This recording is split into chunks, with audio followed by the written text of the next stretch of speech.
Texans 36, Jaguars 29. Chris Allen, did you know that the highest scoring fantasy quarterback on the week with 27.7 points is one Davis Longneck Mills?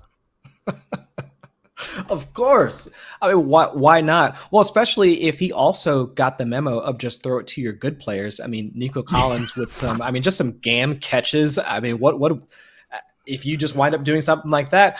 I mean, of course, that's something that a performance like this is going to happen. It did start off kind of weird, though, because he did have that interception early and then a fumble. But afterwards, after things started to settle down and he was connecting with Collins on some more of those deeper shots, and of course, Dalton Schultz operating as kind of your short to intermediate option as well. I do think that that's where you start to see that offense get into a bit more rhythm. And then, of course, I mean, Woody Marks. Coming into this game, I know Nick Chubb, he did have the foot issue, didn't practice on Wednesday. So we did expect a little bit more out of Marks, but really the explosive runs, then also having him also work in as a pass catcher, I think we really started to show how Marks can really get there from a fantasy standpoint in this game. So I was really excited to see more of Marks and how that really helped Davis Mills propel him into this production that we saw earlier today. Yeah, Davis Mills was bad in this game. Okay, I don't want let's get that clear. He scored a lot of fantasy points, but especially before the fourth quarter, it was not a pretty watch for that Texans offense outside of Nico Collins doing heroic things. But again, in the fourth quarter, Jacksonville, I think, played a little bit too soft on defense, which I didn't love. And then they went crazy in the fourth quarter. Davis Mills ran in a touchdown, which I did not have that on my bingo card for a scramble, which is, again, part of why he is that QB1. And he was just tearing up their zone coverage late in the fourth quarter in this one. And it was mostly to Nico Collins, which, as you mentioned, was really good to see him just throw to your good players over and over again.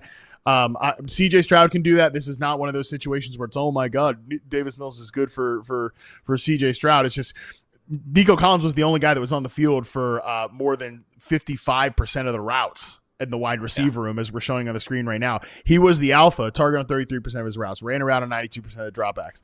And then it was just everybody else in his orbit. You know, we saw little bumps for like Jalen Noel and Jaden Higgins ahead of the veterans, but they're not full-time players at all at this point. So that is at least good to see for Nico Collins. Jacksonville side of things, man. I don't know. What are we doing? I don't know, man. Brutal. I know they're so banged up, and obviously they have to make this midseason trade for Jacoby Myers because they don't have many playable bodies at wide receiver, but some of the same issues haunt them every single week. 5 sacks for Trevor Lawrence, who throws for 158 yards. The leading receiver on the day is Jacoby Myers with 41 yards. Caught all 3 of his targets. Was only like a 50-50 in terms of route participation player, 50% player.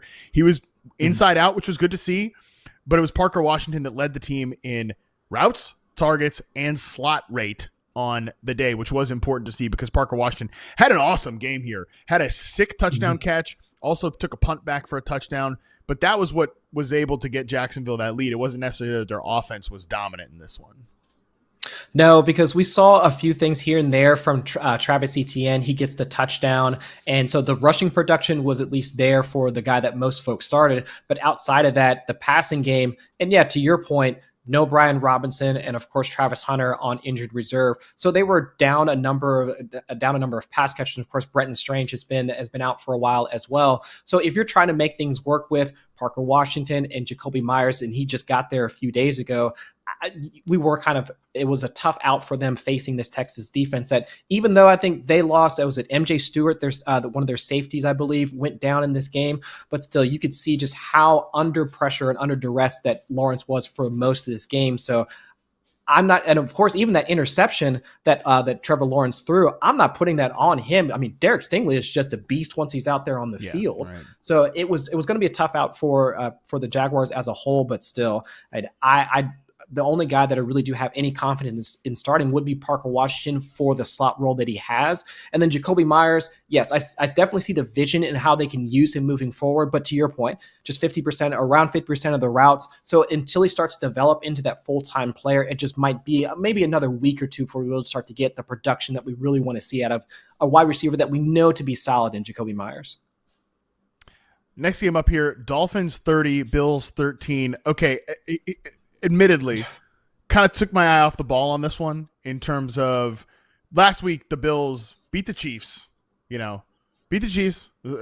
I'm like, man, was I discounting the Bills when I did a show with Nate a couple weeks ago? It's who are the big contenders, who are the real contenders, and I kind of had the Bills one of the first teams off that list, and Nate had the Chiefs as his number one team in his top 10 power rankings. I had him a little bit lower, so it's like, man, that was a really impressive win for Buffalo. The Miami Dolphins get off to a terrible start in this game, false starts, penalties. Tua throws an interception immediately. I'm like, all right, well, this game we know what's going to happen in this one.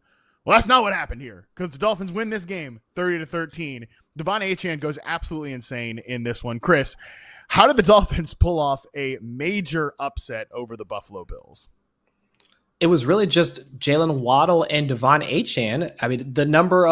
I saw a number of outbreaking routes to Jalen Waddle. Of course, he gets deep for the touchdown. And so even though Tua throws, I think, a couple of picks in this game, having those types of receivers, and not just the guys that can get you that down-to-down efficiency, but we saw the explosive runs from Devon Achane and, of course, the downfield catches from Jalen Waddle. That's what at least kept them ahead enough in this game, whereas I think this was more of the Bills shooting themselves in the foot than anything else. I mean, of course, they win their in-season Super Bowl against the Chiefs, thinking they can potentially just walk into this game and take over their divisional rival in the Dolphins. And of course, they just wind up getting rocked by these explosive plays that they were able to gain with Achane and Waddle really leading the show, because outside of that, Malik Washington gets into the end zone, but it was really just, 2 targets for him.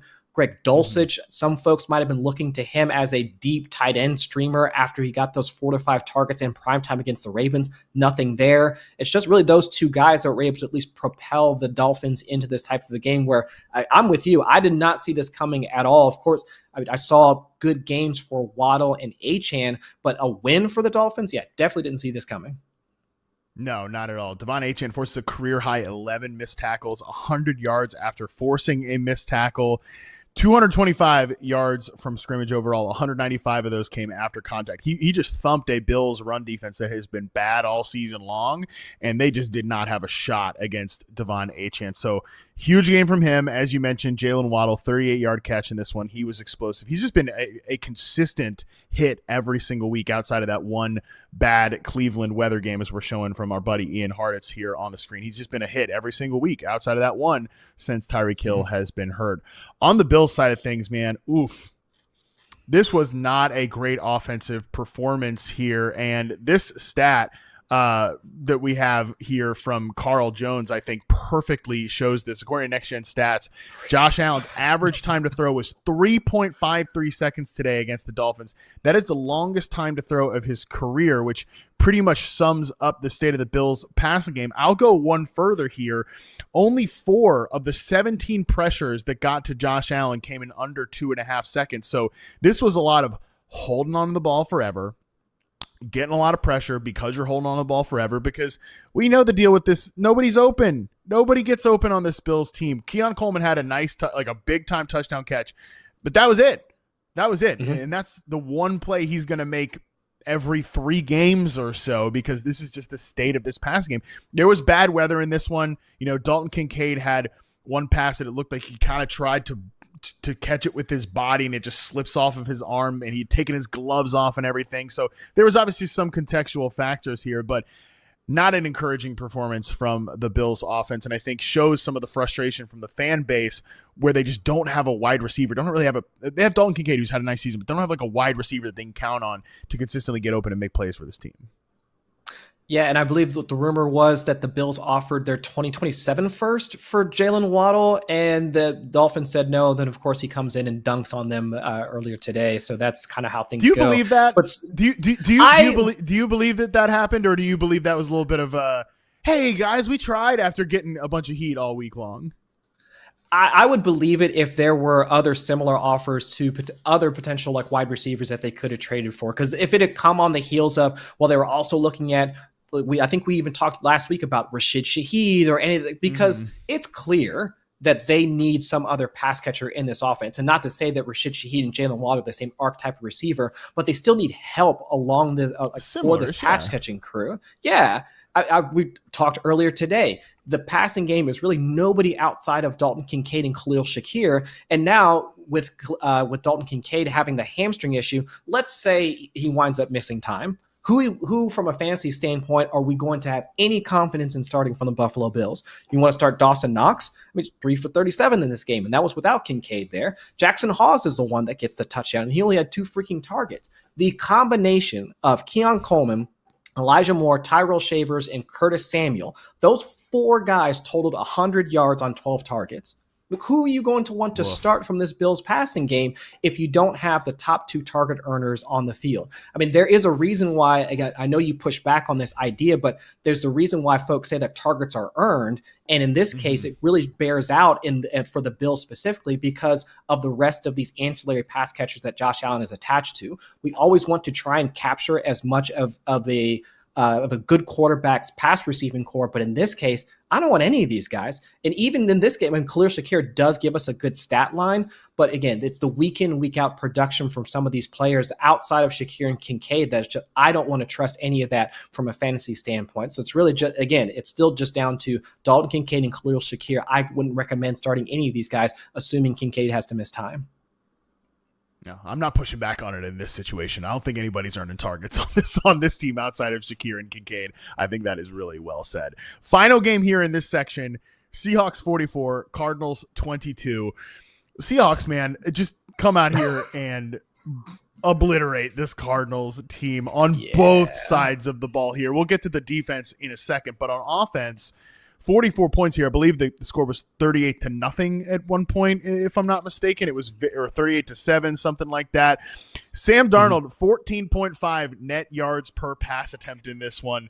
Easily led all quarterbacks this week. And second was a team we're going to talk about later, the Saints, actually 9.5 net yards per pass attempt in this one. But that is Sam Darnold threw 12 passes, completed 10 of them, 178 yards, 111-18 quarterback rating. So he had some weird moments in the second half. The Seahawks are kind of a bizarre team in the second half where they just won't put a game away for whatever reason.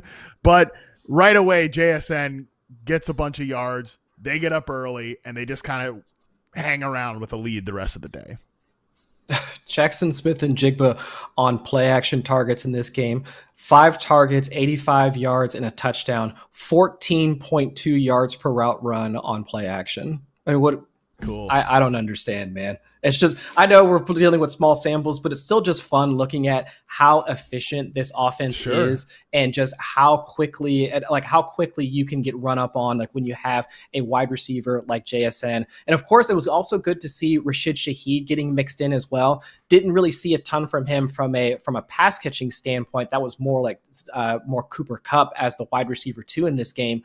But at the very least, getting worked in on an end around, if I'm remembering correctly, and also like returning punts and a part of the special teams with Torrey Horton out in this game. So right off the rip, you can see the concepts, you can see the vision for Shaheed. And of course, if Cooper Kupp stays healthy, I mean, how this pass catching core is going to continue to operate even after Torrey Horton comes back. So I still think it's going to be a potent passing game, but when you have your defense scoring 2 touchdowns, it's pretty easy for the offense to kind of take their foot off the gas in any particular game.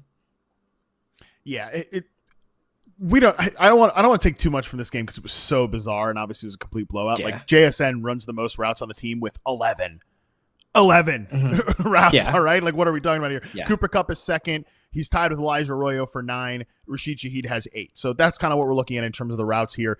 Cooper Kupp had a long catch and run. I don't want to be mean, but that might have been the slowest catch and run I've seen in the NFL this year out of Cooper Kupp. So that's more of something about the Cardinals defense than Cooper Kupp, but he was the number 2 receiver in this one route ahead of Rashid Shaheed, who mostly only played on passing downs. That might not be something that sticks the rest of the way here. Otherwise, in the backfield, 14 carries for Zach Charbonnet, who was, I hate to say it, guys, awesome in this game. Sorry to the haters out there, but he was awesome in this one. Had some really nice runs. Kenneth Walker also had some really nice runs as well. 14 carries for 67 yards. But it was George Haloney who popped in the touchdown, not Kenneth Walker. And that was that was before it was, the fourth quarter. That was early on. I think it was in the first half of the game. Old George popped that touchdown in there. And even the announcers called it as Zach Charbonnet because I think George wears 36. Charbonnet is 26. Like, oh, Zach Charbonnet touchdown. I'm like, no, that is a 36, boys. So, just another bit of pain for the Kenneth Walker managers on that one. Let's flip it to the other side here. The Cardinals. Listen, I am still excited to see what this offense looks like with Jacoby Brissett under center over the course of the rest of the season. You have 44 dropbacks in this one. But Trey McBride, 9 catches, 127 yards, a touchdown. Marvin Harrison Jr. gets 12 targets. Doesn't catch a lot of them, but he does catch a touchdown late in the game. But, man, they were walking into a complete buzzsaw going into Seattle. I actually don't know who kicked more ass in this game, Chris. Seattle's front or Seattle's defensive backs, because it's a tight contest. Yeah. Jacoby Brissett was he's a complete sitting duck in the pocket behind a bad offensive line. So he was getting drilled into the dirt consistently, pressure, forced fumbles, strip sacks, the whole deal. And then on the other end, like on the back end, just tight coverage and really great play at the catch point where, Marv has a couple passes in his hands, good catches, and then the defensive back just pop it out at the end. So, man, just great play all around from Seattle's defense in this one. I'd have to give it, if we're trying to judge the effectiveness of the two units, I would say it's Seattle's secondary. I would give it to, because even though Jacoby Brissett, he was pressured on 39.6% of his dropbacks, it was just, even when he was able to get the ball to Marvin Harrison, to your point, I think it was the 4th down attempt when Marv was coming down in the end zone, had the ball watching it in slow-mo, it's like he's got it, and then just pops right on out. Once he gets close to it. It's those types of things where you're just going to have a bad day at the office. They should have already known that when it was just the two, not one, but 2 fumble sixes to open the game, and you're already behind like 2 scores and multiple scores. Like once they were screwed. Not even out of the first quarter, you're kind of screwed at that point. So I'm with you. I would say that for Jacoby Brissett, we were expecting some of that continued production, or the continued rapport, and him being in sync with both Trey McBride and Marvin Harrison Jr. And I would say more for McBride in this game, but at the very least, he knows who his pass catchers are, the folks that he should be getting the ball to. And still in this game as well, the amount of times that he's under center, still being able to operate under play action, all of that stuff is still there, more so than what we saw from Kyler Murray. So again, I think it's just more bad defensive matchup for the Cardinals than anything else. But I will say, just moving forward, we should expect to see that at least the amount of opportunities should be there for McBride and Marvin Harrison. Yeah, but we should expect that volatility, to your point, because this is not against good defenses, which the next 2 weeks they got the 49ers and the Jacksonville Jaguars. Those are definitely friendlier matchups from a defensive perspective, where we can – that's the thing with Marvin Harrison and these guys, with Trey McBride, even in good spots, we didn't know if they would hit with the Kyler Murray, Drew Petzing, oil and water fit. At least now we saw with the Cowboys, good matchups, these guys can certainly hit their ceilings a little bit. And even today, it wasn't a good offensive performance from a fantasy perspective, though. Could have been worse. It could have been worse here for the Cardinals, even if it took literally the entire game for Marvin Harrison Jr. to finally put one of those touchdowns in the box score.